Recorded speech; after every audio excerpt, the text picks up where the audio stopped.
আখিরাতের সব চাওয়া যায়।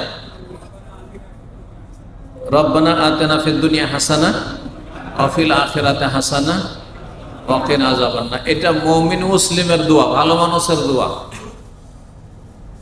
তার আগে আল্লাহ বলছেন ফামিনহুম মান ইয়াকুলু, কিছু পেট পূজারি আছে, কিছু লোক আছে যারা শুধু দোয়া করে কি রব্বানা আতিনা ফিদ দুনিয়া, আল্লাহ আমাদেরকে দুনিয়া দাও, গাড়ি বাড়ি নারী পয়সা চাই। সৌদি আরব এসেছেন, চলেন ইসলামী সেন্টারে, বলছে যে এখানে ইসলাম শিখতে আসেন, এখানে পয়সার জন্য এসেছি। এই শ্রেণীর লোক সম্পর্কে আল্লাহ বলছেন, এইরকম বাজে মার্কা লোক সম্পর্কে আল্লাহ বলছেন যে এরা বলে আতেনা ফিদ দুনিয়া, আল্লাহ দুনিয়া দাও, দুনিয়া চাই, শুধু পয়সা চাই, ক্ষমতা চাই, হ্যাঁ সুনাম চাই, ব্যাস দুনিয়ার খ্যাতি চাই।